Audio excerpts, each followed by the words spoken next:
Tove Lo, Dirt Femme, album review, let's chat about it. Hey friends, what's going on? John here from What's Spinning here tonight to chat about this new album from Tove Lo. She has been at it for quite some time, and she is somebody that I personally have a lot of very polarizing thoughts on. Her debut, Queen of the Clouds, I still don't completely hate it. There are some tracks on there, like Moments and Talking Body, where I thought that I was in the presence of the next sort of alternative edgy pop star. I have no shame in saying that there's a lot of great pop tunes on here, but when this album got bad, it turned to complete garbage, seemingly at an instance. Still, I, had some high hopes, and then I heard her follow-up album, Ladywood, and I was so disappointed. While the title track and True to Disaster are truly great tunes, overall, this was not the album I was expecting. I thought this was just such a big step back from the sort of alternative sounds of her debut album. It was just much more cleanly produced and really bland. Which leads me to Blue Lips,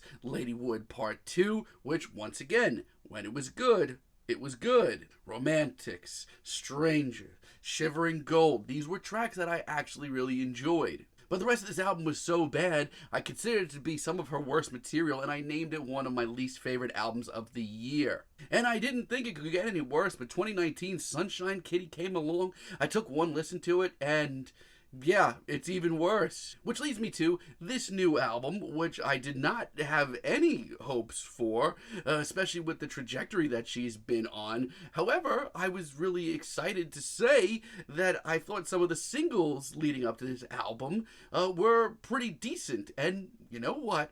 I think Tove Lo has come out with her best album, and not by a small margin. This album starts off with No One Dies From Love. It is an unbelievable track. Layers of glorious synths and Tove's vocals, which throughout this album are easily some of her best. It's emotional, the vocal effects are really classy, and this overall just seems like a really fresh sound for her. Simply put, she sounds like she has her head on straight, and I'm glad to hear it. I love the dance groove as well, and I can't get over just how well done and emotional this is. It's a fantastic start. Suburbia is really good too. It's a little bit more upbeat, it's almost new wave influenced. It's bubbly, it's a little quirky, and I love how haunting the chorus is. It really sticks with you too, and Tove's vocals, once again, are just like really surprisingly swagger filled. It's commendable. This is just some really good pop. I have to commend Tove Lo because the first leg of this album, like the first half of it, is just very solid. More solid than I could have ever imagined. To Die For is really great as well. This one is a vast cinematic sounding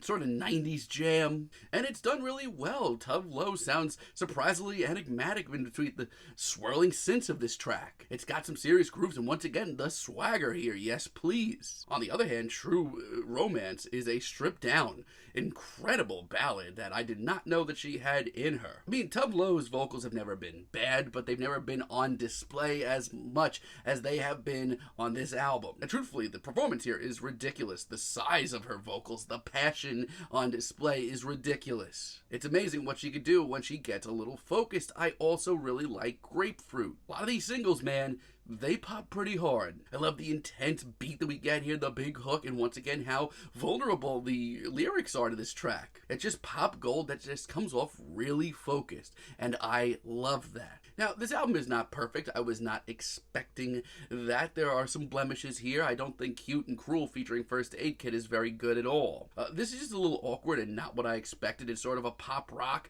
pop folk sound. It's just a little too airy and too breezy for me. I mean, lyrically, it's still commendable, but it's a far cry from how good so much of this album is. Attention Whore featuring Channel Trace. I had high hopes for this, but everything about this track is kind of lukewarm and not as crisp or as focused as a lot of the stuff we hear. The beat doesn't pop as hard, this hook doesn't have me invested, and Channel Trace, he's done some cool stuff and really had some great features over the last few years. This is not one of them. I think there's some okay ideas here, but they're not executed very well. And where the hell is the folk pop coming from again on I'm to Blame? It's just awkward. And listen, this is a genre that when it's done right, it can be so heartwarming. This is not that. I mean, I commend her for the effort, but it's just a little bit too much of a leap. And Kick in the Head, just no thank you. This is kind of the material that I hope that she strayed away from. She doesn't. This is just an ultra clean, very sanitized pop jam that sounds like Diplo produced it. It's one of the worst pop tunes I've heard all year. Now, call me crazy.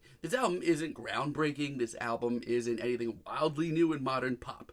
But my God, I would take this album over any of her last 4 projects. Any day. Maybe even her first. Call on Me featuring S.G. Lewis. As soon as this pop anthem of a hook hits, I just get the chills every time. I love the classy vocal effects, the big synths, the 80s vibes. So simple, but it's just so focused for her, and that makes me so happy. Pineapple Slice, once again with S.G. Lewis, is a sort of new disco banger. It's smooth, and I have to commend how great she sounds. And on top of that, let's be real with ourselves. We're adults. Tove Lo is easily the queen of the horny pop jam in this era. And honestly, she steered clear of it so much on this album that when this track comes along, and it is a little spicy, it almost comes off as daring. Who knew? And how long? As a finale, I think it's great. It is a moody, gloomy, sleek, sexy banger that I think just sums up this album really perfectly, and I could totally understand why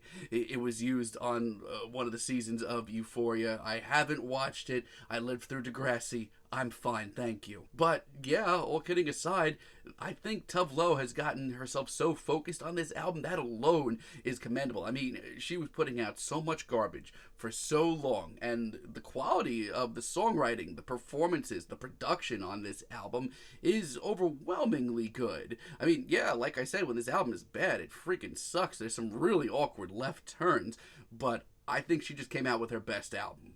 And I think that it's not by a small margin either. I'm feeling a very decent 7 on this new album from Tove Lo, but let me know what you all think down below. If you like the video, be sure to give us a like, give us a subscribe, and let me know down below what you would like for me to chat about in the future. And until next time, have a great day, friends.